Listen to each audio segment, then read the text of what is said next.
எல்லா உயிரும் இன்பம் எய்கிறது, எல்லா உயிரும் இன்பம் எய்கிறது, எல்லா உடலும் நோய் தீர்கிறது, எல்லா உயிரும் இன்பம் எய்கிற, எல்லா உடலும் நோய் தீர்க, எல்லா உடலும் ஒன்றாக நிறைந்த அவைக்கு தாழ்ந்த படிவான ரவி சுப்பிரமணியன் பாடிகளுக்கு பேசவே கூடாது.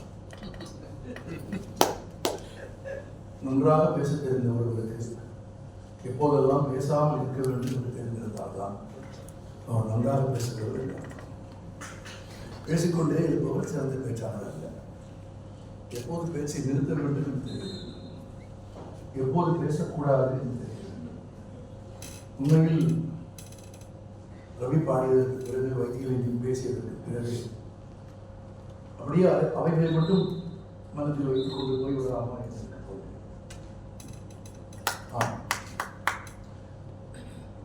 அவ்வளவு நெருக்கமாக அந்த உரை அந்த பாடல் இருந்தது. ஒருவேளை கவித்துவனுக்கு இருந்து தன் கவிதையை ரவி பாடுவதை கேட்டிருந்தார். அவர் கொண்டாடிப்பாருன்னு சொல்லுவாங்க. அவர் அழுதுப்பார். அவர் கண்ணீரால் ரவியை கொண்டாடியிருந்தார். அப்படி கொண்டாடுகிற பண்பு அவருக்கு உண்டு என்று தெரியும். அவரது படைப்புகளை பற்றி நான் இன்றைக்கு பேசப் போவதில்லை. அது வேறொரு நாள் இருக்கிறது. அன்றைக்கு நீங்கள் வர வேண்டும். உண்மையில் இந்த நாளில் அவரது படைப்புகளை பற்றி பேசுவதற்கான நாளாகத்தான் நிகழ்ச்சியை பிடித்து வைத்திருக்கிறோம்.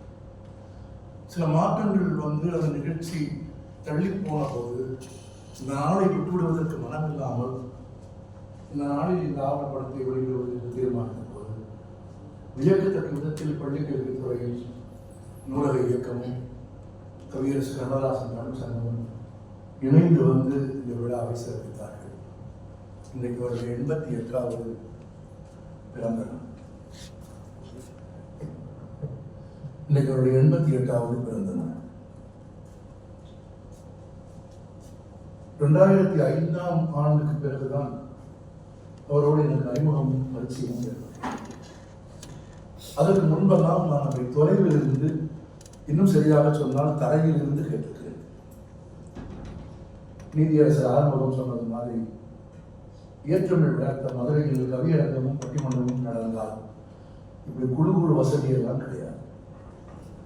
நாங்கள் தமிழ் கேட்டு வளர்ந்த காலத்தில் தரையில் தான் அமர்ந்து கேட்போம். இரவு 8 மணிக்கு ஆரம்பித்து அதிகாலை 2 மணிக்கு முடியும் என்று ஆறுமுகையா சொன்னார். என்னவோ இன்னும் அலாதியாகும். இரவு 9 மணிக்கு ஆரம்பித்து காலை 5 மணிக்கு முடியும். வியக்கத்தக்க விதத்தில் 5000 பேர் இருந்து கேட்பார்கள். 12 மணி நேரம் தரையில் அமர்ந்திருப்பார்கள் அசையாமல். அப்படி தரையில் அமர்ந்து நடந்த கவியரங்குகளில் மரபுக்கவிதை உச்சமாக தமிழ் முழங்கிக் கொண்டிருந்த காலம். திருச்சி மரியதாஸ், சோசோமி சுந்தரம், அப்படி பலர், நிறைய பேர்களுக்குள் போக வேண்டாம். மரபு கவிதை கோலோச்சு கொண்டிருந்த காலம் அது. மரபு கவிதையிலே முடிய நிறைய பேர் சொல்லலாம். கவிதை வாசிக்க வாசிக்க மரபு கவிதைகளே கூட சந்தத்தோடு கவிதை வாசிக்கிற போது சாதாரண எளிய வாசகர்கள், பாமர மனிதர்கள் அதை கேட்டு கரவை எடுப்பதை பார்ப்பார்கள். ஆனால் ஒரு கட்டத்திற்கு பிறகு மரபில் இருந்து சாதாரண மனிதன் விலகுவதை நானே நேரில் பார்த்திருக்கிறேன். ஏனெனில் அந்த விரைவும் அதன் வேகமும் சாதாரண மனிதன் எட்டி பிடிக்கக்கூடியதாக இல்லை. மடமடமென்று சந்தத்தோடு அவருடைய இசையோடு பாடி போனால் தமிழோடு நெருக்கமுடைய தமிழ் பரிச்சயம் உடையவர்களுக்கு அது இணக்கமாக நெருக்கமாக இருந்ததை முதன்முறையாக அப்படி வியந்து கவிதையை கேட்க வருகிற ஒரு சாதாரண வாசகருக்கு, ஒரு மாணவனுக்கு, ஒரு பாமரனுக்கு மரபு கவிதையை கொஞ்சம் ஓடி பிடிக்க முடியாத ரயிலாக மாறிவிட்டது. ஏறி வந்து ஒரு குழந்தை தவழ்ந்து வந்து ஏறுகிற வரையிலான வாய்ப்பை கொடுத்தது பொது கவிதை. அந்த காலத்தில் எனக்கு நன்றாக நினைவுகிறது. பொது கவிதைக்கு இருந்தது போல எதிர்ப்பு வேறு எந்த இலக்கிய படைப்புக்கும் இருந்தது. கடுமையான எதிர்ப்பு பொது கவிதையே. அது கவிதையே இல்லை என்று பெரிய பெரிய கட்டுரைகளை எல்லாம் பெரிய பெரிய ஆட்கள் எழுதியிருக்கார்கள். நான் யார் யாரெல்லாம் எழுதினார்கள் என்று இப்போது சொல்லி அவரை சந்தர்ப்பத்தை வைத்துள்ளேன். அவருடைய பேர்களை சொல்லி மரபு கவிதைக்கு எதிராக எழுதினார்கள், புதுக்கவிதைக்கு எதிராக எழுதினார்கள். புதுக்கவிதை கவிதை இல்லை என்று எழுதினார்கள். புதுக்கவிதைக்கு எதிராக எழுதியவர்கள் புதுக்கவிதைக்கு எதிராக எழுதியது போராது என்று புதுக்கவிதை எழுதியவர்களே புதுக்கவிதைக்கு எதிராக வந்தார்கள். இது நுட்பம் உங்களுக்கு புரியுமா இல்லையா என்று எனக்கு தெரியவில்லை. அவர்களில் சில பேரை பார்த்துத்தான் இப்படித்தான் புதுக்கவிதை இருக்குமானால் புதுக்கவிதை வேண்டாம் என்று புதுக்கவிதை எதிர்ப்பாளர்கள் பயன்படுத்திக் கொள்வதற்கு வசதியாக புதுக்கவிதை எழுத வந்த சிலரும் புதுக்கவிதையின் எதிரிகளாக மாறி புதுக்கவிதைக்கு பெரும் எதிர்ப்பு இருந்த காலத்தில் இந்த ஆவணப்படத்தில் பிருந்தாசாரர்கள் கூறுவதை போல தமிழில் முதன் முறையாக குருபா வடிவம் என்று சொல்லப்படுகிற ஹைக்கூ கவிதையை 1917ஆம் ஆண்டு சுதேசி ரத்னையில் மகாகவி பாரதியார் அறிமுகப்படுத்தியதற்கு பிறகு தமிழ்நாட்டு கவிதை உலகத்தில் மேடைகளில் கவி மனங்களுக்கு அறிமுகப்படுத்திய பெருமை கவிக்கோவுக்கு தான் உண்டு. அவர்கள் இந்த தனி சிறப்பு என்ன என்றால் அதுவரை எழுதப்பட்டிருந்த 20 ஆண்டு கால இலக்கியங்களையும் தின்று செவித்து அதை புதுக்கவிதையாக மாற்றி கொடுத்த வித்தை அவருக்கு இருந்தது. 2-3 பேர் சொல்லிட்டாங்க சிலப்பதிகாரத்தை எப்படி அவர் சின்ன கவிதையாக கண்ணகியின் சிறப்பை விட சிறுகிறது. ஆனால் கண்ணகியின் கண்ணீரை விட பெரியது. ஒரு 7-8 வரைக்குள் ஒரு முழு காப்பியத்தை சொல்லிவிட்டு போய்விடுவார். அவரை பார்த்து கீழிருந்து பார்த்து வியந்து பிறகு சென்னைக்கு குடிபெயர்ந்ததற்கு பிறகு கொஞ்சம் கொஞ்சம் நிகழ்ச்சிகளில் பார்த்து பேசி பழக ஆரம்பித்த போது நான் அவரை கவிக்கோ என்றுதான் அழைப்பேன். வணக்கம் கவிக்கோ, கவிக்கோ நல்லா இருக்கீங்களா எப்படின்னு கேட்பாங்க. அவருக்கு ஒரு கம்பீரமான குரல் உண்டு. கவிதையை வாசிக்கிறவர்களுக்கு அப்படி ஒரு குரல் இருக்க வேண்டும். அது கவிதையை வேறொரு இடத்துல கொண்டு போய் சேர்க்கும். அப்படி ஒரு கரகரத்த குரல் கவிதையை அவர் வாசிக்கிற போது கவிதை வேறு ஒரு தளத்திற்கு அந்த குரலாலும் துணியாலும் ஒளிந்து திரும்பதை நான் பார்த்திருக்கிறேன். கம்பராமாயணம் பாடினாலும் சிலப்பதிகாரம் பாடினாலும் மறைவில் இருந்த எல்லாவற்றையும் வாசித்து அறிந்து கொண்ட ஞான தெளிவோடு புதுக்கவிதைகளை எழுத வந்தவர். இன்னும் நுட்பமாக சொன்னால் மரபு எழுத தெரிந்ததற்கு பிறகு புதுக்கவிதை எழுத வந்தவர். அவர் இலக்கணம் மீறியவர் அல்ல, இலக்கணம் அறிந்தவர். தான் அறிந்த இலக்கணத்தை தான் கற்றுத்தேர்ந்த காப்பியங்களை இலக்கியங்களை ஒரு புறம் தின்று செவித்து அடுத்த தலைமுறைக்கு கொண்டு போய் சேர்ப்பதற்காக நான் அடிக்கடி சொல்லுகிற உதாரணம் இது. குழந்தைக்கு தேவையான உணவை தான் உண்டு தன் குருதியில் சேர்த்து தாய்ப்பாலாக மாற்றி தருகிற ஒரு தாய் மாதிரி நான் 20 நூற்றாண்டு கால தமிழ் இலக்கிய அறிவை, ஞானத்தை, தெளிவை, சூஃபி இலக்கியத்தை, ஹைக்கூவை எல்லாவற்றையும் உண்டு செவித்து தாய்ப்பாலாக மாற்றி தன் கவிதைகளை தந்த தாய்க்கு ஒப்பான கவிதை. அவர் ரொம்ப கர்வி என்று நிறைய பேர் சொல்வார்கள். உண்மைதான். அப்படி கர்வமாக இருப்பதற்கான அனைத்து தகுதியும் அவருக்கு இருந்தது. அந்த கர்வம் அவருக்கு அழகு சேர்த்திருக்கிறது. நான் பார்த்திருக்கேன். ரவி கூட இப்போ சிலப்போ சொன்னார், ஒரு இயக்கத்தின் தலைவர்களோடு அவர் நெருக்கமாக இருந்தார். அவர் எல்லோரோடும் நெருக்கமாக இருந்தார். அவர் யாருக்கும் அடிமையாக இருந்ததில்லை. எல்லோருக்கும் நட்பாக இருந்தார். யாரை எவ்வளவு தூரத்தில் வைக்க வேண்டும் என்றும் யாருக்கு எவ்வளவு நெருக்கமாக போக வேண்டும் என்பதை கணக்கிடுவதில் அவரை போல ஒரு கால கணிதம் உள்ள ஒரு மனிதனை நான் பார்த்ததே இல்லை. பார்ப்பதற்கு கர்வம் மிகுந்தவராக தோன்றுவார். அவரை மாதிரி ஒரு குழந்தை மனதுக்காரரை நீங்கள் பார்க்கவே முடியாது. எந்த ஊருக்கு போறீங்க அப்படின்னு கேட்பார். எனக்கு ஒரு சின்ன மகிழ்ச்சி உண்டு. அவர் பிறந்து வளர்ந்த சந்தைப்பேட்டையில தான் நான் படித்து வளர்ந்தேன். நான் இதிலே படித்தது ஒரு கிறிஸ்தவ பள்ளிக்கூடம்.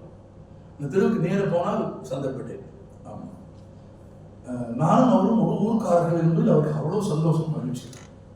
ஆமாம், சந்தைப்பேட்டையில் என்ன படித்தேன் கேட்பார். எந்த ஊருக்கு நான் போகிறேன் அப்படின்னு கேட்பார். எந்த ஊருக்கு என்று சொல்ற மாத்திரத்தில் அந்த ஊரில் எந்த கடையில் சாப்பிடக்கூடாது என்று சொல்வார். நான் கேட்பேன், கவிக்கோ அப்ப எந்த கடையில் சாப்பிட வேண்டும்? அது அப்புறம் சொல்றாண்டா, முதலில் எந்த கடையில் சாப்பிடக்கூடாதுன்னு தெரிஞ்சுக்கோ அப்படின்பாரு. இதுல என்ன ஆச்சரியமான விஷயம் என்றால், சாப்பிடக்கூடாத கடையிலும் அவர் சாப்பிட்டுக்கிறார். அது ரொம்ப முக்கியம் இல்லையா? சாப்பிடக்கூடாத கடையிலும் சாப்பிட்டு விட்டு தன் பிள்ளைகளுக்கு சாப்பிட விடக்கூடாத என்ற அக்கறையோடு அந்த கடையில் போய் சாப்பிட்றாரு. அப்புறம் இந்த கடையில் அந்த கடையில் சாப்பாடு இருக்கும். உணவு, பண்பாடு, கலாச்சாரம், நட்பு எல்லாவற்றிலும் ஒரு ஒளிரும் மனிதர். நான் ஒரு நினைவு பெருக்கோடு சொல்ல விரும்புகிறேன். 2012ஆம் ஆண்டு இஸ்லாமிய இலக்கிய கழகத்தினுடைய மாநாடு ஒன்று குற்றாலத்தில் நடந்தது. நீங்க வந்திருந்தீங்களா? அந்த குற்றாலத்தில் நடந்த ஒரு 3 நாள் 5 நாளோ 3 நாட்களோ நடந்த அந்த மாநாட்டுக்கு திரு எஸ். ராமகிருஷ்ணன், திரு பிரபஞ்சன், நான் ரொம்ப பொறுப்பு சிறப்பு அடைப்பார்கள். அவருக்கு எவ்வளவு நுட்பமான ஆள் என்பதற்காக நான் இதை சொல்கிறேன். அந்த மகாநாட்டுக்கு வந்திருந்தவர்களெல்லாம் தங்குவதற்கு ஏற்பாடு செய்திருந்த இடத்திற்கு ரொம்ப தொலைவான ஒரு இடத்தில் எங்களுக்கு தங்குவதற்கு ஏற்பாடு செய்திருந்தார். ஏற்பாட்டாளர்களை கூப்பிட்டு சொன்னார், நிகழ்ச்சிக்கு அழைத்து வருவதை தவிர வேறு எந்த நேரத்திலும் அவர்கள் 3 பேருக்கும் எந்த இடையூறும் இருக்கக்கூடாது. அவங்க பேசிட்டு இருப்பாங்க, அவங்க படிச்சுட்டு இருப்பாங்க, அவங்க என்னமாவது பண்ணிட்டு இருப்பாங்க, அவங்க உலகத்திற்குள் நீங்க திப்புக்கு போய் கலவப்படக்கூடாது அப்படின்னு எங்க வச்சுக்க சொல்றாரு. அவங்க ஒரு 3 நாள் தனிமைகள். அதாவது ஒரு நாள் இரவெல்லாம் பார்த்தீங்கன்னா நானும் பிரபஞ்சன், எஸ். ராமகிருஷ்ணன் 3 பேரும் ஒரு இரவு முழுவதும் மகாபாரதம் பற்றி பேசிக் கொண்டிருந்தோம். ஒரு இரவு முழுவதும் 10-12 மணி நேரம் மகாபாரதத்தை பற்றி பேசிக் கொண்டிருந்தோம். முதல் நாள் எஸ்ரா பேசிவிட்டார், ஆனால் அங்கேயே தங்கியிருந்தார். 2ஆவது நாள் பிரபஞ்சன் பேசினார், அவரும் பொங்கல் இருந்தார். 3ஆவது நாள் நிறைவு நாள் நிகழ்ச்சியில், அந்த பொது வெளியில் நடந்த நிகழ்ச்சியில் நான் பேச வேண்டும் என்று ஏற்பாடு. நான் பேச துவங்கினேன். 2012ஆம் ஆண்டு கீழே ஒரு 8-9ஆவது வரிசையில் உட்கார்ந்திருந்தார்கள். அப்பவே அவருக்கு கொஞ்சம் நடப்பதில் சிரமம் இருந்தது.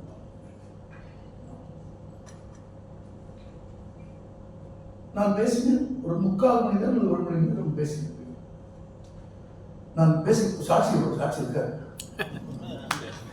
நான் பேசி முடித்ததற்கு பிறகு நண்பர்கள் பலர் மேடையில் வந்து சூழ்ந்து என்னை பாராட்டிக் கொண்டிருந்த தருணத்தில் கீழே 7வது 8வது வரிசையில் அமர்ந்து கேட்டுக் கொண்டிருந்த கவிக்கோ நான் பேசியதை பற்றி என்ன நினைக்கிறார் என்ற பதட்டம் எனக்கு தானே இருக்கும். எனக்கு எல்லாரையும் விலக்கி விட்டு அவர் என்ன செய்கிறார் என்று பார்த்தால் நான் எதிர்பார்ப்பதற்கு மாறாக தட்டு தடுமாறி அவர் மேடையை நோக்கி நடந்து வர ஆரம்பிக்கிறார். உடன் இருந்த நண்பர்கள் அவரை பக்கத்தில் வந்து அவன் கூப்பிடம் கீழே என்று சொல்கிறார்கள். நான் என போறேன். அந்த வலதுபுறத்தில் ஏறி வருவதற்காக போட்டிருந்த படி வந்து அவ்வளவு சிறப்பான படி.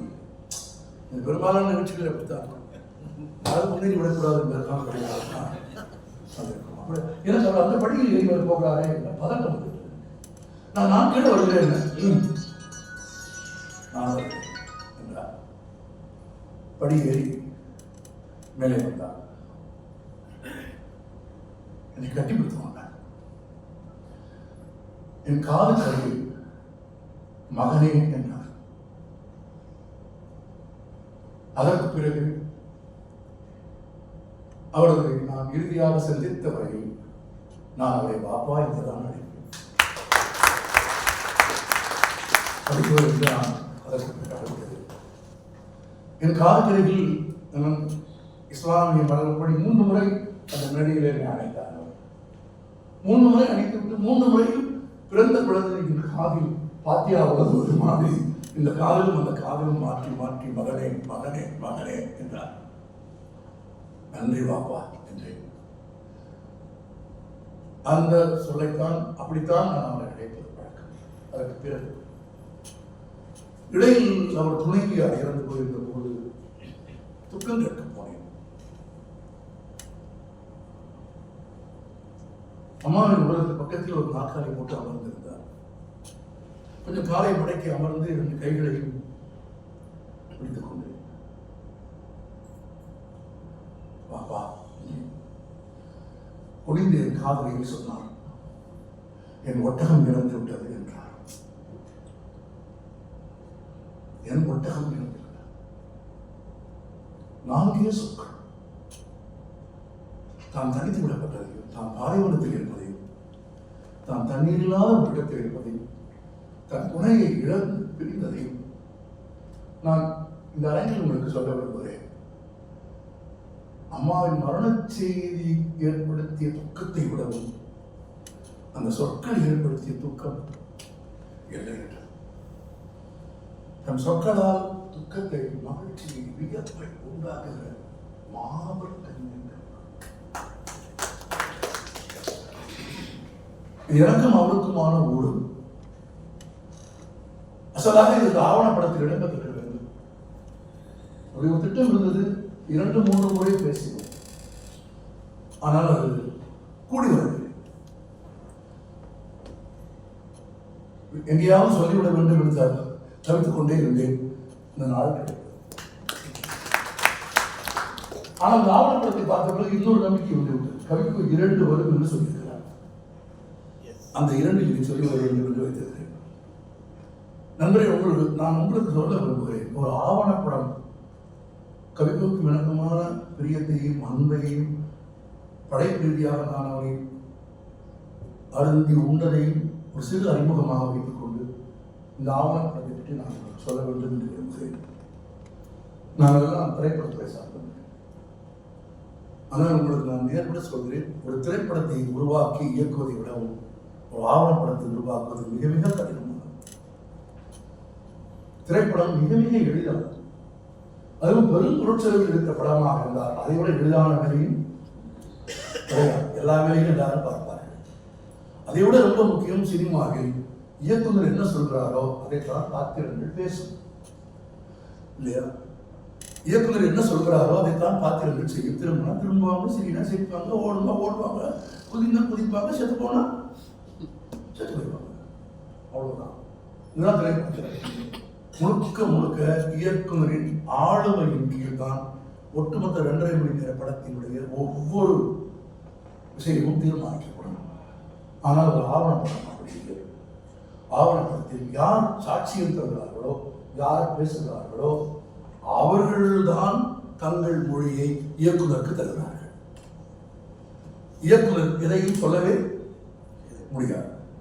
இந்த படத்தில் டாக்டர் ஹசீம் அவரது பேரன் தாத்தாவை பற்றி சொல்கிற பகுதியை இந்த நிகழ்ச்சிக்கு வருவதற்கு 10 நிமிடங்களுக்கு முன்பு நான் உங்களுக்கு சொல்லிக் கொண்டிருந்தேன். சொன்னா எனக்கு அந்த மொத்த ஆவணப்படத்திலேயுமே ரொம்ப மெய்மையோடு இருந்த அந்த சொற்களை நான் பாராட்டினேன். அறிவுபூர்வமாக, கவிதை ரீதியாக, அரசியல் ரீதியாக, இயற்கை ரீதியாக, மொழியாக கவிக்கோவை அணுகி பார்க்கிறவர்களுக்கு இடம் இல்லை. ஆனால் ஒரு குழந்தை அவன் வளர்ந்து பெரிய மருத்துவனாகிவிட்டாலும் அந்த ஃப்ரேம் நம்ம பார்க்குற போது அவன் ஒரு பேரன் அவன் சொல்கிறான், ஒரு மணியோடையும் லுங்கியோடையும் இந்த ஆளுக்கு இவ்வளோ பெரிய ஆளான்னு தெரியாது, சாப்பிட கூப்பிடுவார், அதுக்கு தான் வந்துடுவேன். எனக்கு அதில் இருந்த உண்மை தன்மை ரொம்ப பிடிச்சது. தேங்க்ஸ். எங்கள் தாத்தா பெரிய கவிஞர், அவரை நான் நினைந்திருக்கேன். அவரது படைப்புகளை நான் அதெல்லாம் ஒன்றும் கிடையாது, ஒரு பாவலா கிடையாது, ஒரு நடிப்பு கிடையாது. பேரன் தாத்தா மாதிரி இருக்கான். எனக்கு அவரை பற்றி ஒன்று சாப்பிட கூப்பிடுவார், தீவிரமாக வருவேன். அதான் அவரை விட அதான் சாப்பிட கூப்பிடுவார், வருவேன். அப்படி எப்போ தெரிஞ்சது, வெளியே கூட போகும்போது தான் பிறர் அவரை கொண்டாடுவதை பார்த்த பிறகுதான் அவர் எவ்வளவு பெரிய மாமனிதர் என்று தெரிந்தது என்று சொன்னாங்க. அந்த இடத்தை அவர் பேசிய 15 அல்லது 20 நிமிடத்திற்கு மேல் பேசிய பேச்சில் இருந்து அந்த பகுதியை மட்டும் தேர்ந்தெடுத்து அதை பார்வையாளர்களுக்கு தருவதுதான் ஒரு ஆவணப்படையை சந்திக்கிற மிகப்பெரிய சவால். உங்களுக்கு தெரியாத சில செய்திகள் சொல்கிறேன். இந்த படத்திற்காக பிருந்தா எடுத்த பேட்டி காட்சிகளின் அளவு 8 மணி நேரம். 8 மணி நேரம்.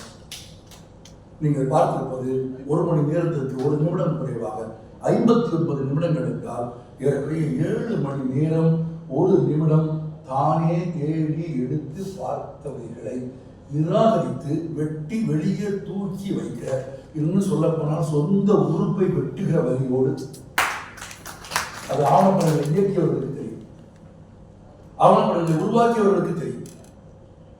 தமிழ்நாட்டில் ஆவணப்படங்களுக்கு சந்தை இல்லை, ஆவணப்படங்களுக்கு விண்டோஸ் இல்லை. ஆவணப்படங்களுக்கு அங்கீகாரம் இல்லை, ஆவணப்படங்களுக்கு விருதுகள் இல்லை, ஆவணப்படங்களுக்காக நிறைய பேருக்கு தெரியவில்லை. என்ன ஆவணப்படமா எதில் பார்க்கலான்னு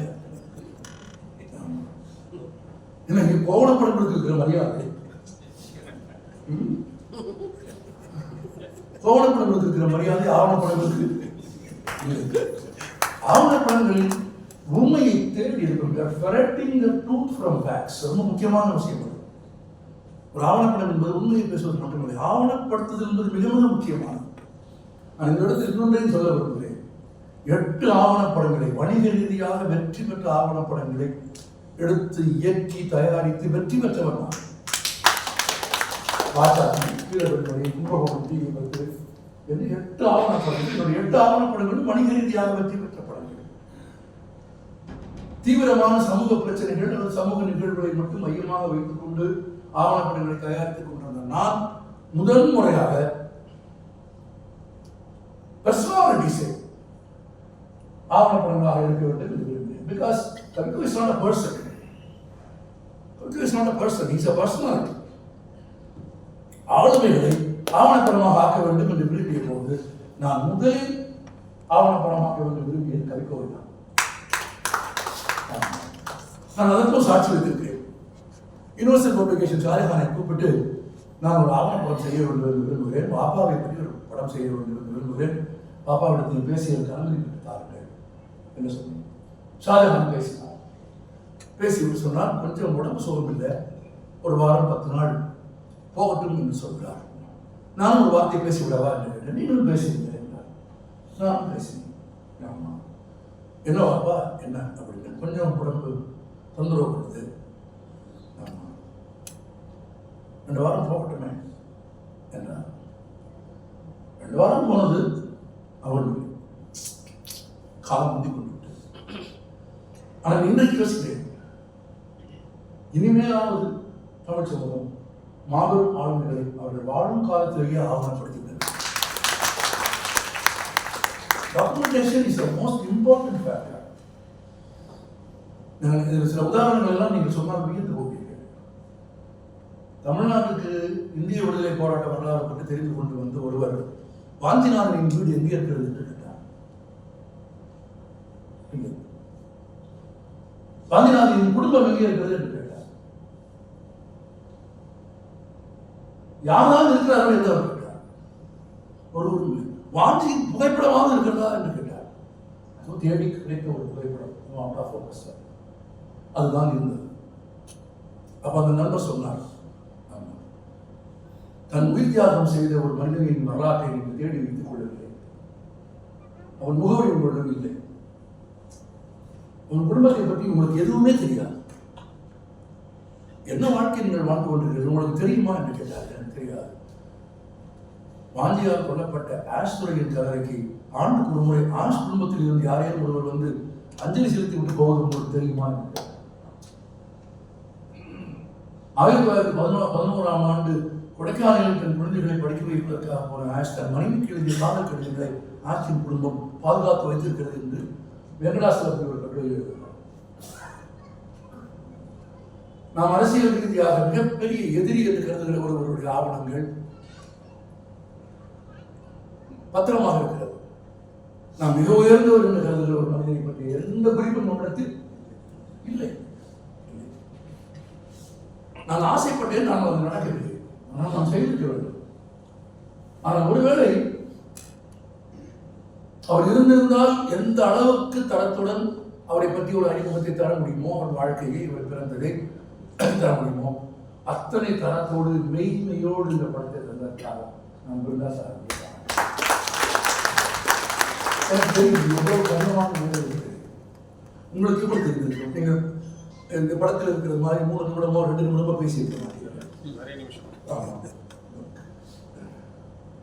ஒரு முறை நான் உங்களுக்கு உதாரணம் சொல்ல விரும்புகிறேன். கீழவெண்மணி 1968ஆம் ஆண்டு 44 பேர் உயிரோடு எரித்து கொல்லப்பட்ட தஞ்சை மாவட்டத்தின் கீழவெண்மணியை பற்றி ஆவணப்படம் எடுப்பதற்காக நான் போனேன்.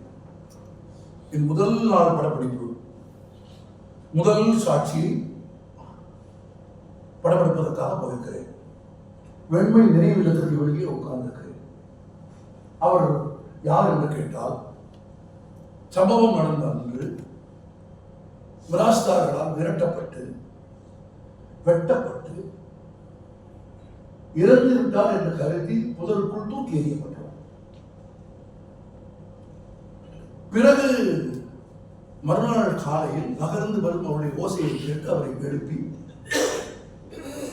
அவரை மருத்துவமனையில் கொண்டு போய் சேர்க்கிறார்கள். 44 பேர் இறந்து போன சம்பவத்தில் அவர் குடும்பத்தில் இறந்து போனவர்களின் எண்ணிக்கை 3 பேர். 3 பேரை தீக்கி தின்னப்படுத்தி விட்டு இறந்து போனதாக தூக்கி எறியப்பட்டு பிறகு கண்டறியப்பட்டு மருத்துவமனையில் உயிர் பெற்று ஆச்சரியமாக இருக்கிற 35 ஆண்டுகளுக்கு பிறகு என் கேமராவுக்கு முன்னால் ஒரு மனிதன் உட்கார்ந்து கொண்டு கேளுங்க அப்படின்னா கேளுங்க. என்னுடைய முதல் ஆவணப்படம் அது. முதல் நாள் படப்பிடிப்பு, முதல் சாட்சி. நான் அப்படி பார்த்தேன், கேமரா ஆஃப் பண்ண கேளுங்க, ஒரு 2 நிமிஷம் டைம் கொடுங்க, வெளியே வந்து என் கேமரா கிட்ட சொல்றேன், என்ன சொல்றாரு அவர் கேட்க சொல்றாங்க, நீங்க கேளுங்க. கேமரா தோற்க சொன்னார். நான் கேட்டேன், 35 வருஷம் கழிச்சு இந்த இடத்துக்கு வந்து நின்றுட்டு நான் எப்படி கேட்க முடியும்? அசலான உறவையும் ஆட்களையும் தின்ன கொடுத்து விட்டு உயிர் கொடுத்து நிற்கிற அந்த மனிதனுக்கு தெரியாத ஒன்றை, ஒரு உண்மையை, அன்றைக்கு நடந்த ஒரு நிகழ்வை நான் எப்படி கேள்வி கேட்க முடியும்? இன்னும் சொல்ல போனால், கேளுங்க என்று அவர் சொன்ன கணத்தில் எனக்கு என்ன தெரியும் என்று கேட்க விரும்புகிறார். ஒரு கேள்வி கேட்பதன் மூலம் எனக்கு ஒன்றும் தெரியாது என்று நிர்வாணமாக இருக்க நான் விரும்புகிறேன். உண்மையில் எனக்கு ஒன்றும் தெரியாது. அவருக்கு தெரிந்த அளவு, அவர் தியாகம் செய்த அளவுக்கு, அவர் வரி கொடுத்த அளவுக்கு எதுவும் செய்யாமல் வந்து ஒரு கேமராவோடு நிற்கிற ஒரே ஒரு யோக்கியதை வைத்துக் கொண்டு நான் கேள்வி கேட்டால் இன்னொரு தவறும் நடக்கும். என்னன்னா, வழக்கமாக பேட்டி கேட்கிற போது கேள்வி கேட்டால் கேள்விக்கு மட்டும் விடை கொடுப்பார்கள். அவர்கள் தானாக விரும்பி சொல்ல விரும்புகிற ஒரு உண்மையை சொல்ல மாட்டார்கள். அப்ப நான் முதல் படப்பிடிப்பில் வெளியில் கேமராமேன் சொன்னேன், நான் எதுவும் கேட்க போவதில்லை, எதையும் கேட்டு என் அறியாமையை நான் அமல்படுத்திக் கொள்ளப் போவதில்லை. அவர் அறிந்தவர், அவர் இழந்தவர், அவருக்குத்தான் எல்லாம் தெரியும். எனவே அவர் சொல்லுவார், நான் கேட்க போகிறேன். அவர் எவ்வளவு நேரம் சொல்லுவார் எனக்கு தெரியாது. அவர் சொல்லுவார், நீ எடு. கேமரா சொன்னாங்க, எம்ஐடி கேமரா, உங்களுக்கு தெரியும், எம்ஐடி கேமரா. அதில் அதிகபட்சம் போனால் 50 நிமிஷம் தான் எடுக்க முடியும். அப்புறம் ஒரு கேசட்டை மாற்றணும், 50 நிமிஷம் தான் அப்படின்னா 5 மணி நேரம் பேசினாலும் அவர் தான் பேசுவார். நீ எடு அப்படின்னா கேசட் 2 தான் இருக்கிறார். நாளை படப்பிடிப்பு தொடரும் ஒன்று அவர் பேசினார். நான் கேட்கவே இல்லை. நான் இன்னும் நேர்மையாக சொல்றேன், என் அறியாமையை நான் வெளிப்படுத்திக் கொள்ளவில்லை. நான் இன்னும் சொல்ல என் அறியாமையை நான் ஒப்புக்கொண்டேன். அவரே அறிந்தவர் என்பதை நான் உணர்ந்து கொண்டேன். அவர் பேச சொன்னேன். அவர் 1 மணி நேரம் 30 நிமிடங்கள் பேசினார். 2வது கேசட்டை பாதி பேசினார். ஆச்சரியமான விஷயம், அதுவரை எழுதப்பட்ட புத்தகங்களிலே அச்சில் நான் படித்த செய்திகளில் இல்லாத 3 புதிய செய்திகளை அவர் தானாக பேசுகிற போது சொன்னார். நான் கேள்விகள் கேட்டிருந்தார். அது கேள்வி பதிலாக மட்டும் முடிந்திருக்கும். மனிதன் தன்னை மறந்து தன் வாழ்வில் நடந்த அத்தனை நிகழ்ச்சிகளையும் அப்படியே வரிசை கிரகமாக கண்ணீரோடு அந்த மனிதன் சொன்னதை நான் ஆவணப்படுத்திய போது 8 மணி நேரத்தை 1 மணி நேரம் ஆக்கினார். நான் 42 மணி நேரத்தை 1 மணி நேரம் ஆக்கினார். 8 மணி நேரத்தை 1 மணி நேரம் ஆக்குவது என்பது சாதாரணமான செயல். ஏற்கனவே சொந்த உறுப்புகளை வெட்டுவதற்கு ஒப்பானது. ஒவ்வொருவரும் இந்த ஆவணப்படத்தில் பேசுகிற ஆட்களை நீங்கள் பாருங்கள். இன்றைக்கு தமிழ்நாட்டில் கலை, இலக்கிய, அரசியல் துறை நாளும் என்று பேசுகிறார்கள். ஒவ்வொருவருக்கும் கவிதையை பற்றி பேசுவதற்கு எவ்வளவு செய்திகள் இருக்கும், எவ்வளவு உணர்வுகள் இருக்கும். மூமெண்டா எவ்வளவுதான் பேசியிருப்பாரா? இல்லை, 1 மணி நேரம் ஒன்றுமே மட்டும் எனக்கு தெரியுது.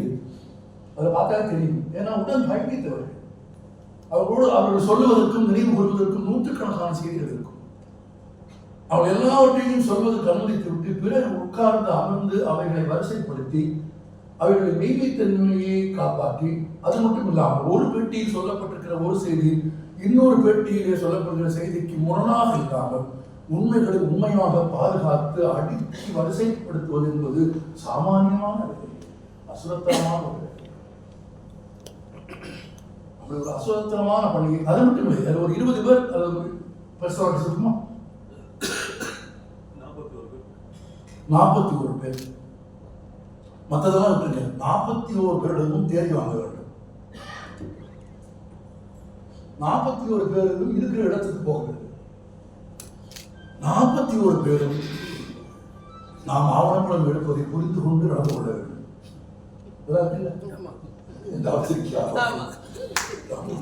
அதெல்லாம் நடக்கும். அப்படி இதெல்லாம் முடிஞ்சதுக்கு பிறகு ஆவணப்படத்தை பார்த்துட்டு நான் என்னையவே காணோம் அப்படின்னு கூப்பிட்டு கேட்ட ஆளுங்க என்கிட்ட இருக்கு, என்னைய காணோம் அப்படின்னு இல்லை. ஏன்னா நீ முன்னுக்கு பின்னலாம் சொன்ன, பொய்யா சொல்லிட்டு தப்பா சொல்லிட்டு அவனை வச்சிருக்க முடியாது. A documentary film is nothing but ferreting the truth from the facts. காண கிடைக்கிற நிகழ்வுகளில் இருந்து செய்திகளில் இருந்து ஒரு செய்தி கூட, ஒரு தேதி கூட, ஒரு மணி கூட, ஒரு நொடி கூட முன்னுக்கு பின் முரணாக இல்லாமல் ஒரு சங்கிலி போல ஒன்றோடு ஒன்று இணைக்கப்பட்டதாக காட்சிகள் அமைக்கப்படும். 41 பேரோடு நேரம் வாங்கி 40 பேருடைய நேரத்திற்கும் போய் அப்படிதான் நான் இந்த மாதிரி சந்திக்க முடியாம போய்விட்டது. இது என்னன்னா 41 பேரை சந்திக்கிறதற்கு ஒரு 15 நாட்களாக இருந்தால் ஒவ்வொரு நாளும் கேமரா வாடகைக்கு எடுக்க வேண்டும். தெரியும், கேமரா வாடகைக்கு எடுத்து அந்த நாளில் எப்படியாவது ஒரு 10 பேராவது பேசிவிட மாட்டார்களா என்ற ரெக்கை வெட்டி பறந்தால் 3 பேருக்கு மேல் கிடைக்க மாட்டார்கள். அது சமயங்களில் ஒருவருமே கிடைக்க மாட்டார்கள். எனக்கு அப்படி ஒரு அனுபவம் இருந்தது. நான் கேமராவை எடுத்துக்கொண்டு தஞ்சாவூருக்கு போன போதெல்லாம் ஒரு ஆள் பேட்டி கொடுக்காம ஓடிடுவேன். நான் அவரைத்தான் தேடிக்கொண்டே இருந்தேன். ஆனால் அவர் யாருன்னு எனக்கு தெரியாது. அவர் நான் போய் இறங்கின உடனே, நான் வந்த செய்தி தெரிஞ்ச உடனே ஓடிவார். நான் வந்த உடனே ஒரு ஓடிவார் விஷயம் எனக்கு எப்படி தெரியும்? எனக்கு கவர் தெரியாது. ஒரு பட்டியலை வச்சுக்கிட்டு ஒரு 2 வருஷம் எடுத்த படம் 2 இயர்ஸ் 8 9 10 மாதங்களுக்கு பிறகு ஒரு பேர் சொல்ல வேண்டும். அவரும் நீ வந்தது போயிடுவாரு. அப்பதான் சொல்றாங்க, ஏன் அப்படின்னு. அதெல்லாம் தெரியாது. நீங்க வந்து இறங்கின உடனே உங்க தலையை பார்த்தது அவர் ஓடிவார் அப்படின்னு. பேட்டி இருக்குங்க அப்படின்னு. அவர் போயிட்டார். எங்க போயிருப்பார்? அவர் நாட்டுக்கு போயிருப்பார். அவர் நாட்டுக்கு நம்ம போவோம். கேமரா எடுத்துட்டு போயிட்டோம். போன வழக்கில் எடுத்து வர என்னை பார்த்தது அப்படி நின்றுட்டேன். உங்களை தான் பார்க்கணும்னு எடுத்துட்டு வந்து நீங்க வந்தால் தான் போயிடுவீங்க உங்களுக்கு. அதுக்கு என்னப்பா இல்லை உங்க பேட்டி எடுத்து என்ன செய்ய போற? பொறுமை இதுதான் நமக்கு ரோசம் பத்துட்டு வருது. எடுத்து என்ன செய்ய போற? ஒரு பெரிய சமூக அநீதி நடந்திருக்கு, குடும்பம் நடந்திருக்கு. நீங்க குடும்பத்தில் மனைவியை இழந்திருக்கீங்க, அம்மாவை இழந்திருக்கீங்க, மகளை இழந்திருக்கீங்க, உங்க குடும்பத்தில் 3 பேரை இழந்திருக்கீங்க. இதை நீங்க சொல்லி பதிவு பண்ணி உலகம் பார்த்தா தானே பார்த்து எப்படி பேர் சொல்ற? இல்லைங்க, அநீதிங்க உலகத்துக்கு சொல்லணும். சொல்லி என்ன செய்ய போற? இது போல ஒரு அநீதி நடக்காம இருக்கிறதுக்காக தானே இதெல்லாம் செய்யறோம். அவர் அடுத்த வார்த்தை சொன்னார், 35 வருஷம் ஆச்சு. மரத்தை எவ்வளவு கஷ்டப்பட்டு போய் நமக்கு தெரியுமா? நீ வந்து இப்ப கீழே விட்டுட்டு போயிடுவ, நான் அப்படியே ரத்தம் கொட்டி திரிவேன். நீ ஊர் பார்க்கணும் உலகம் பார்க்கணும்னு சொல்லுவேன். இன்னொன்று கேட்கிறோம், நீ நான் அதுக்கு பிறகு ஒரு கல்யாணம் பண்ணிக்கிட்டேன்ல, அந்த கொண்டாட்டியும் பிள்ளைங்க என் பேட்டியை பார்த்தா என்ன நினைப்பாங்க? இவன் நம்ம கூட வாழ்ந்தோம், நம்ம நினைப்பில்லாம ஏற்கனவே செத்து பண்ணவங்க நினைச்சுக்கிட்டு அழுது தெரியலான்னு நினைக்க மாட்டாங்களா? உலகக்குள்ள மண்ணுலி போடாது, இப்படியே போயிடுது.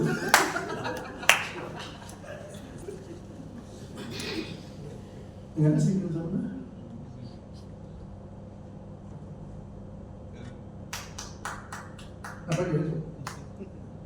எனக்கு விக்டர் பிராங்கலுடைய யூத சிறைச்சாலையில் நடந்த அனுபவங்களை அப்படி பேட்டி கொடுக்காமல் ஓடிய ஒருவனை பற்றிய குறிப்பு நினைவு கொண்டான். அவன் இதே மாதிரி பேட்டி கொடுக்காம ஓடிட்டே இருப்பான். ஊரே கூப்பிட்டு சொல்லுவோம், எவ்வளவு கொடுமை நடந்திருக்கு, எல்லாரும் சொல்றோம், இவன் மட்டும் ஓடி ஓடி போறான். டாக்டர் அவனை கூப்பிட்டு கேட்பாரு, why can't you give an interview? No. ஏன்? அவன் சொல்லுவான், நாஜி முகாமில் இருந்த வரையிலும் விடுதலை பெறுவோம் என்ற உணர்வு எனக்கு இருந்தது. என் ஒரே நம்பிக்கையாக விடுதலை இருந்தது. விடுதலை பெற்ற பிறகு ஒரே நம்பிக்கையும் போய்விட்டது. விடுதலை பெற்ற பிறகு ஒரே நம்பிக்கையும் போய்விட்டது. டாக்டர், எனக்கு பேசுவதற்கு எதுவும் இல்லை என்று உங்களுக்கு தெரியவில்லையா? டாக்டர் நீ பேட்டி கொடுக்க இந்த பேட்டியிலே நீங்கள் பார்க்கலாம். அவர் திரு திருமணத்தை பேசி வருகிற போது மகள் கலந்து ஒரு ஆவணப்படக்காரனாக, ஒரு எழுத்தாளனாக, ஒரு கலைஞனாக அந்த கடைசி 5 நிமிடங்கள் நீங்கள் ஒரு மிகப்பெரிய கலைஞன் என்பதை நிரூபித்து விட்டீர்கள்.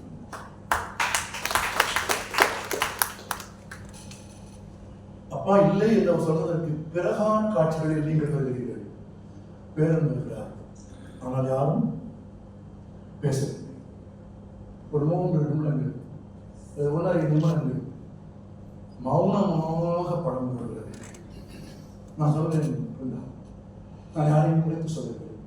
உங்கள் ஆவணப்படத்தில் பேசிய 41 ஆளுமைகளின் சொற்களை விடவும் அந்த 1.5 மணி நேரம் மௌனம் தான் குழப்பிவிட்டது. ஏனென்றால் மௌனத்தை விடவும் உயர்ந்த ஒரு மொழி உலகத்தில் இல்லை. அதுவும் மகள் கண்ணீரோடு நிறுத்தாங்க. வீடு சைலண்டா உட்காந்துக்க, வேற அப்படியே சைலண்டா உட்காந்துருக்கான். சைலண்ட்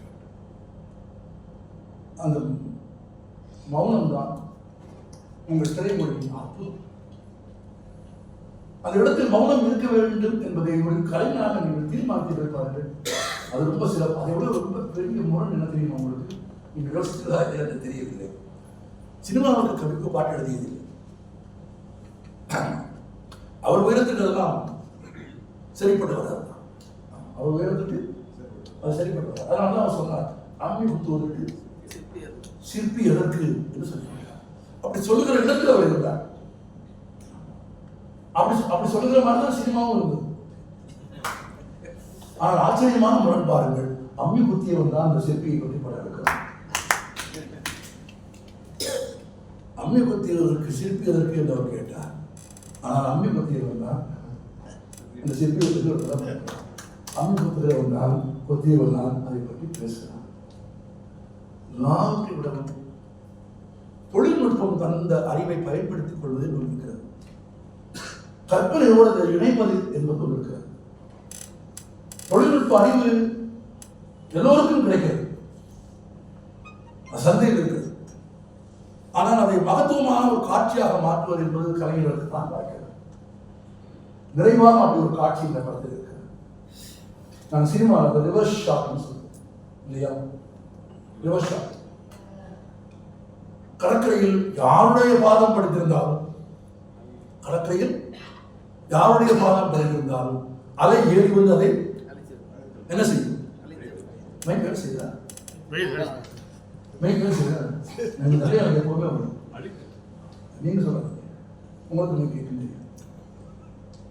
யாருடைய பாதம் படுத்திருந்தாலும் அலை ஏறி வந்தால் என்ன செய்யும்? அழித்து விட்டு போகும். அலைகளால் அழிபடாத ஒரு பாதம் இந்த உலகத்தில் இருந்தால் இல்லை. ஆனால் தொழில்நுட்பம் தந்த ரிவர்ஸ் ஷாட் என்பதன் மூலமாக தண்ணீர் வந்து பாதத்தை அழித்து விட்டு போகிற காட்சியை ரிவர்ஸ் செய்து தண்ணீர் போன பிறகு காலடி சுவர்கள் மிஞ்சி இருப்பதாக அங்கே ஒரு கலைஞர், ஒரு கவிஞர் மிகப்பெரிய வேறு ஒன்றும் இல்லை. எத்தனை அலைகள் வந்தாலும், எத்தனை அலைகள் ஏறி வந்தாலும் கவிக்கோவில் காலடி தடங்களை யாரும் அழைக்க முடியாது. நன்றி.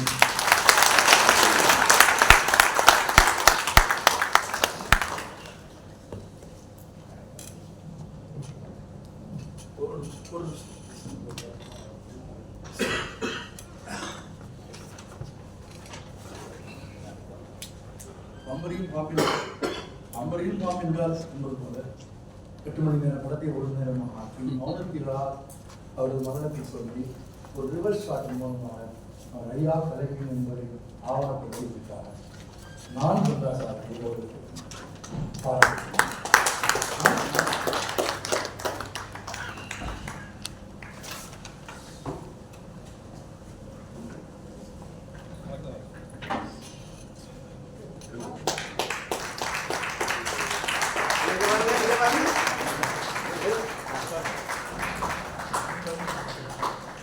ये बात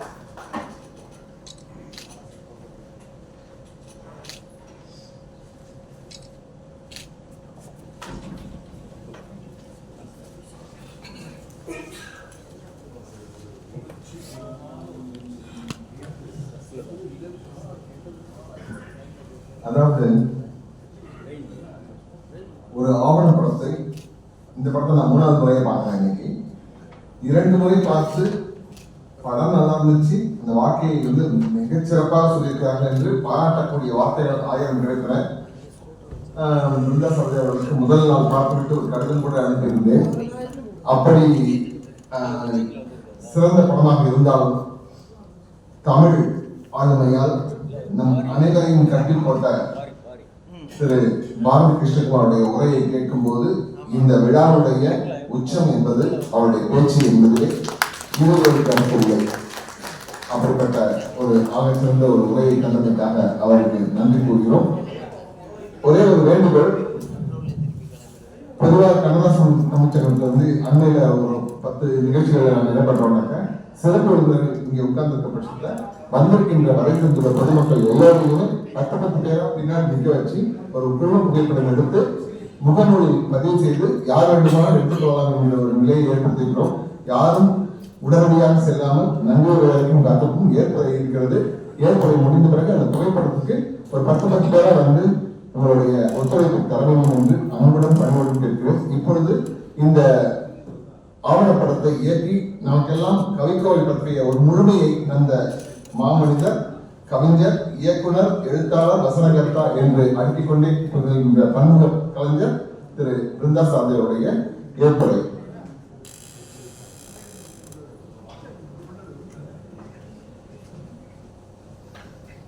அன்புள்ள நீதியரசர் தலைமை உரையாற்றிய நீதியரசர் PS ஆறுமுகம் அவர்கள் வாழ்த்துறை வழங்கிய நல்ல உடல்நிலை வந்து கொஞ்சம் ஃபீவர் வந்துட்டு ஒரு சொன்னேன். இந்த விழா ஏற்கனவே திட்டமிடப்பட்டதான் இந்த நடத்தணும். ஆனால் கடுமையான கோல்டு டாக்டர் வந்திருக்காரு, கவிக்கோட பேரன் போகும்போது மாத்திரை வேண்டிய பாரதி விஸ்வகுமாருக்கும் அப்படிதான் வந்தோட சொன்னார். அவருக்கும் கொஞ்சம் போகும். இங்க ஏசி வேற ஃபுல் ஏசி நடுங்குது. ஆனால் ஏற்புரையை மிக சீக்கிரமாக சொல்லிடுறேன். ஏன்னா அற்புதமான ஒரு உணர்வை ஏற்படுத்தியிருக்காரு பாரதி விஸ்வகுமார். ஆவணப்படத்தை பற்றியும் கவிக்கோவை பற்றியும் அந்த அற்புதமான உணர்வை நீங்கள் வீட்டுக்கு எடுத்து செல்ல வேண்டும். ஏற்புரை நீண்ட நேரம் இருக்காது, நன்றி உரை மட்டும்தான். இந்த மாபெரும் அரங்கை கவிக்கோ பிறந்தநாள் விழா கொண்டாடவும் திரையிடவும் வழங்கிய அண்ணா நூற்றாண்டு நூலகத்திற்கும் அதனுடைய தலைமை நூலகர் காமாட்சி அவர்களுக்கும் முதல் நன்றி.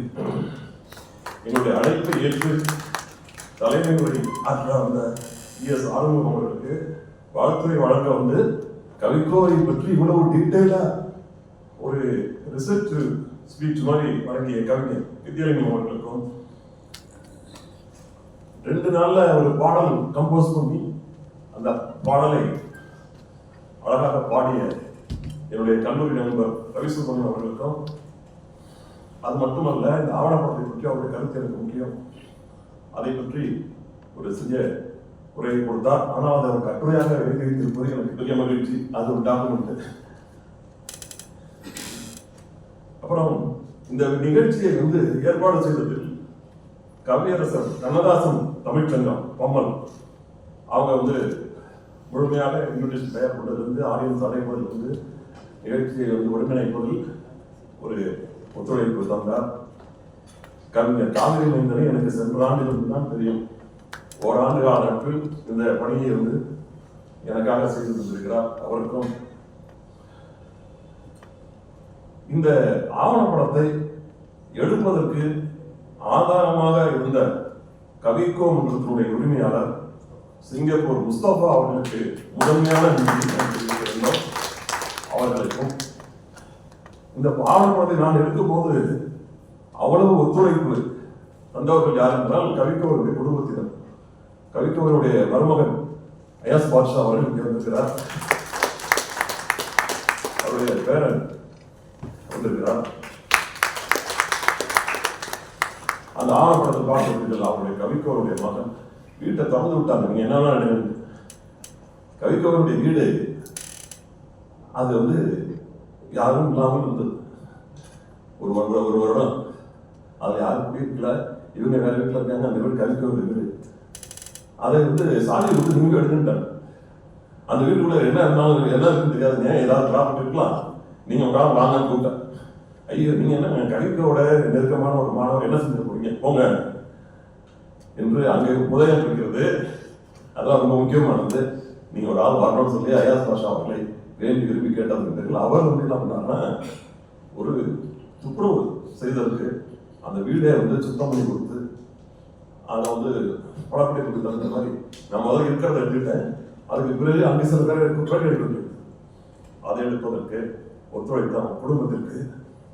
இந்த படத்துல கவிக்கோவுடைய அப்பாவா ஒருத்தர், கவிக்கோவுக்கு புத்தகம் வாங்கினவர், அந்த கதாபாத்திரத்தை உருவாக்கி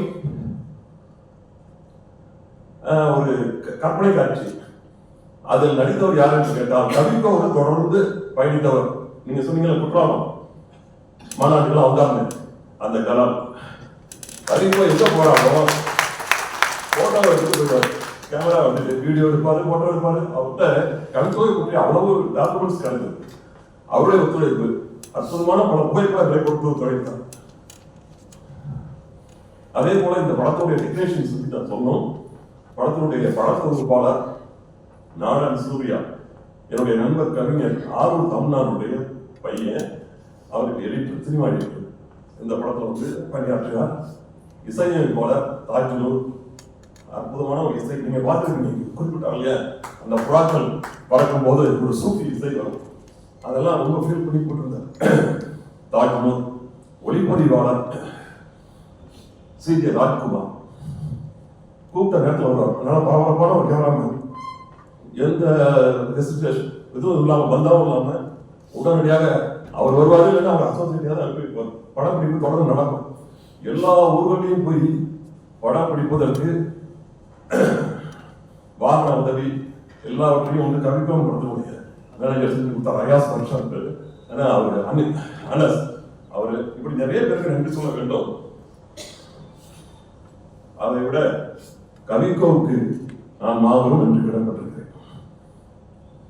கவிக்கோவுடைய கடைசி 2 ஆண்டுகள் தான் நான் அவரோடு பழகிய காலம். நான், லிங்குசாமி, கவிஞர் அறிவுமதி, கவிஞர் ஜெயபாஸ்கரன், இசாக், இவர்கள் எல்லாம் ஒரு ஞாயிற்றுக்கிழமை மாதத்துல ஒரு ஞாயிற்றுக்கிழமை வடபணியிலிருந்து புறப்பட்டு ஒவ்வொருத்தரையா பிக்கப் பண்ணிட்டு கவிக்கோ வீட்டுக்கு போவோம். கவிக்கோவை எங்களுடைய இளமை காலத்தில் நாங்கள் எப்படி கல்லூரி காலத்தில் நான் ரசித்தேன், அவர் எப்போ கவிக்கோவுக்கு எப்போ அறிமுகம் போனார், இப்படி ஒவ்வொருத்தரும் தங்களுடைய அனுபவங்களை பேசிக்கொண்டே போகும். கவிக்கோவின் மீது தீராத காதல் கொண்டா நாங்கள் 5 பேர் போனால் அன்னைக்கு ஃபுல்லாக அங்கே இருப்போம். 11 மணிக்கு போவோம். அவர் வீட்டில் பிரியாணியோ ஏதாவது ஒரு மீன் குழம்போ செஞ்சு வச்சிருப்பாரு எங்களுக்காக. சாப்பிடுவோம். மத்தியானம் நான் 1 மணி நேரம் தூங்க போறேன், நீங்களும் தூங்குங்க என்று சொல்வாரு. அங்கேயே தூங்குவோம். மறுபடியும் 3 மணிக்கு ஆரம்பிச்சு 7 மணி வரைக்கும் உலக இலக்கியம் முழுக்க பேசுவார். இப்படி அந்த கடைசி 2 ஆண்டுகள் எப்படி ஒரு 7-8 சந்திப்புகள். லிங்குசாமியினுடைய ஒரு கவிதை வெளியிட்டிருக்காங்க, அது படத்துல இருக்கு. இவங்க சொன்னாங்க எவ்வளவோ டாக்குமெண்ட்ஸ் எல்லாம் காண போயிடுச்சு. அப்ப நாங்க பேசுறதெல்லாம் செல்போன்ல வீடியோல படம் எடுத்தோம். கொரோனா காலத்துல ஊருக்கு போயிட்டு திரும்பி வரும்போது கம்ப்யூட்டர் கரெக்ட் ஆயிடுச்சு. அவ்வளவு அற்புதமான ஃபுட்டேஜஸ் என்னன்னு பேசிருக்காரு. ஆனாலும் அதையெல்லாம் மீட்க முடியும் என்ற நம்பிக்கை இருக்கிறது. சொல்றாங்க அதுக்கு செலவு பண்ண முடியும்ட்டு. கவிக்கோ 2 அதை வந்து கொண்டு வருவதற்கு முயற்சி பண்ணுவோம். கவிக்கோ 1 வந்து நீங்க நான் 3 முறை கேட்டேன். ஏன்னா அந்த ஊர் பக்கம் பொள்ளாச்சிக்கு போனோம்னா சிற்பியும் எடுப்போம். புவியரசு கேட்டேன், எடுக்க முடியல. வேலாயுதத்தை இல்லை, விஜயாவுக்கு வேலாயுதத்தை. ஆனா படத்துல வரல, அவருக்கு தெரியாது இன்னும். ஆனால் பிகே அவர்கள் என்னன்னா ஒவ்வொரு முறையும் நான் கோயம்புத்தூர் போறப்போ சென்னைக்கு வந்துடுவார், நான் சென்னைக்கு வந்து அவர் ஃபாரின் போயிடுவார். இப்படி மிஸ் ஆயிடுச்சு. அடுத்த ஆவணப்படத்தில் கண்டிப்பாக அவர் கேள்வி கேட்க மாட்டார், அவர் பேசலாம். என்ன பேச வேண்டுமோ அதை அவர் பேசலாம். கல்லூரியில முதல்ல ஒரு கவிதை வந்து என்னுடைய காதல் விழுந்த முதல்ல ஒரு கவிதை வேருக்கு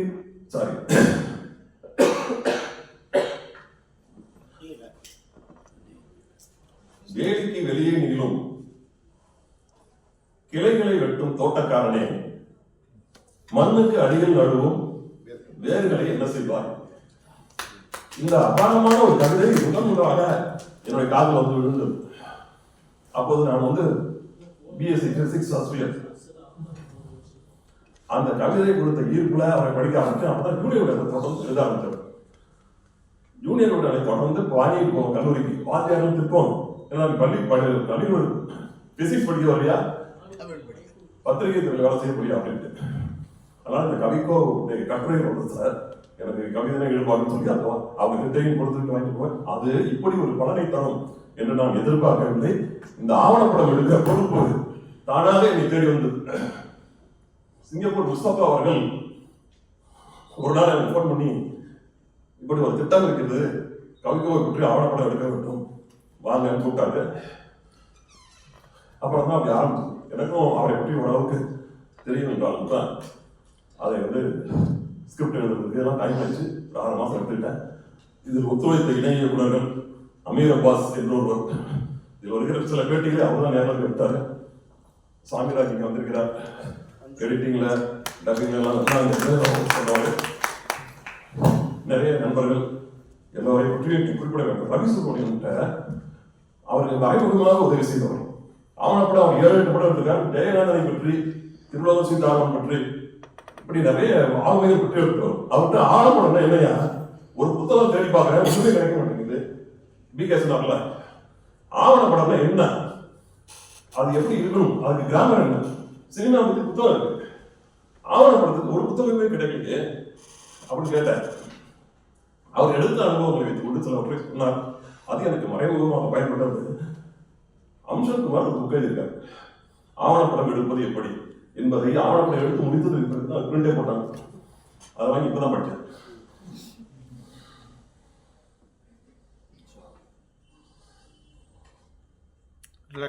அப்பா பாட்டனார் இவற்றையெல்லாம் குறியீடாக நான் குறிப்பிட்டிருக்கிறேன் என்று ரவி சுப்ரமணியன் சொன்னாரு. அதே போல இந்த ரிவர்ஸ் ஷாட்ல வந்ததை பத்தி பிகே சொன்னாரு. இதையெல்லாம் வந்து கவிக்கோவை படித்ததால் ஒரு அறிவு, கவிதையை தெரிந்து கொண்டதால், சினிமாவில் வந்து அதை எப்படி பயன்படுத்துறது, அந்த ரிவர்ஸ் ஷாட்லாம் ஆவணப்படத்தில் பயன்படுத்தக்கூடாது, ரியாலிட்டி மட்டும்தான் சொல்லணும். ஆனால் நான் முதல்ல என்ன சொல்லிட்டேன், அந்த கவிதைகளை வானத்துக்கும் எனக்கும் ஒரு போட்டி வந்தது. ஒண்ணுன்னா நான் எடுத்து வச்சேன், வானம் எடுத்து வச்சது. ஆனால் கடைசியில் நான் என்னுடைய பாதங்களை எடுத்து வைத்தேன், வானம் தோற்றுவது வரும். ஆக இறுதி ஷாட்ல இவருடைய பாதங்களை இயற்கை அழிக்க முற்படுது அலைகளை வைத்து. ஆனால் அது நிலைத்து நிற்குது. எத்தனை காலமானாலும் கவிக்கோ இருப்பார் என்பதை அந்த ரிவர்ஸ் ஷாட் மூலமாக தெரிவித்து கொடுத்தார். அதை ஒரு நுட்பமாக கவனித்து எடுத்து சொன்ன பாரதி கிருஷ்ணகுமார் அவர்களுக்கு நன்றி. நிறைய பேரை பாராட்ட வேண்டும். ஒளிப்பதிவு செய்து கொண்டிருக்கிற திரைமொழி முத்துக்குமார் சுவாமி, இந்த அண்ணா நூற்றாண்டு நூலகத்தினுடைய ஒளிப்பதிவாளர் சதீஷ், திரையிட்ட சதீஷ், மேற்கொண்டு யாரையாவது போயிட்டாலும் மன்னித்துக் கொள்ளுங்கள், நடுங்கு போறோம். அதனால என்னை பாராட்டுவதற்கு ஒண்ணுமே இல்லை. பிகே எடுத்த ஆவணப்படத்துக்கு முன்னாடி அவருடைய ராமையாவை பேசி ஒன்றை மட்டும் நான் பார்க்கிறேன். அந்த ஆவணப்படத்தை, அது வந்து பிரச்சனைக்குரிய ஆவணப்படம், எடுத்தா திரையிட முடியாது. திரையிட்டா பிரச்சனை வரும். ஆனா அப்படிப்பட்ட ஒரு கண்டென்ட் எடுத்து, அதே போலதான் பாஜக அப்படிதான். அவர் எடுத்த கண்டென்ட் எல்லாமே பொலிட்டிக்கல். அவற்றையெல்லாம் எடுத்தவர் அவர் இன்றைக்கு ஒரு ஆளுமையை பற்றி படம் கொடுத்து என்னை பாராட்டுவது என்பது அவருடைய பெருந்தன்மை. அவருக்கு என்னுடைய மனமார்ந்த நன்றி. அனைவருக்கும் வந்திருந்த உங்களுக்கும் நன்றி. இந்த லெஃப்ட்ல இருந்து 10 பேரா அங்க பின்னாடி வந்துருங்க. சார் போட்டோ எடுத்துங்க ப்ளீஸ். எல்லாரையும் கவர் பண்ணுங்க. யாரையும் மிஸ் பண்ண வேண்டாம். இங்க பாருங்க. ரெடியா? அப்படியே இருங்க. ரைட். இங்க பாருங்க. Okay get ready.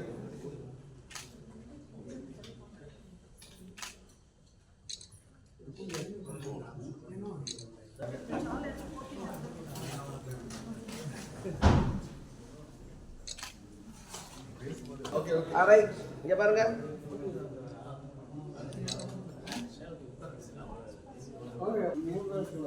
அந்த மாதிரி நீங்க வரலாம்.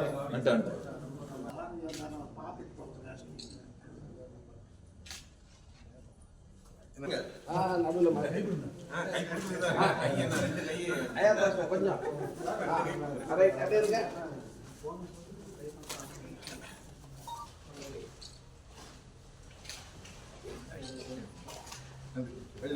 Thank you. The most beautiful and truthful business.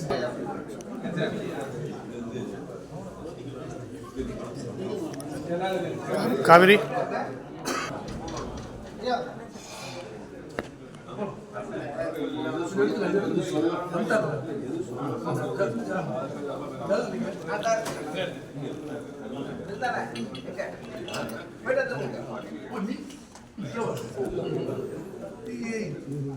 இங்கே இங்கே இங்கே இங்கே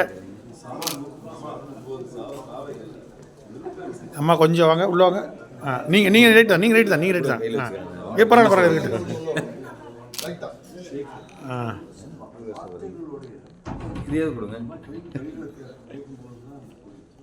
குட். அப்படியே வச்சுருங்க. நீங்கள் காவேரி போய் அங்கே பிடிக்கக்கூடாது, இங்கே இங்கே அங்கே பிடிக்கக்கூடாது, இதை பிடிச்சிக்கோங்க. இதை மட்டும் நீங்கள் கிளிக் பண்ணுங்கள். யாராவது ஒருத்தங்க நீங்கள் பிடிச்சிக்கோங்க. இந்த உட்காந்துருங்க. அவர் வந்தோன்னே வரல இன்னும். இப்போதான் வர. நீங்கள் அமுக்குங்க சார். ஒரு ஃபோட்டோ கேட்குறாங்க சார். ஓடுறது வேற, வீடியோக்காக அது இருக்குல்ல.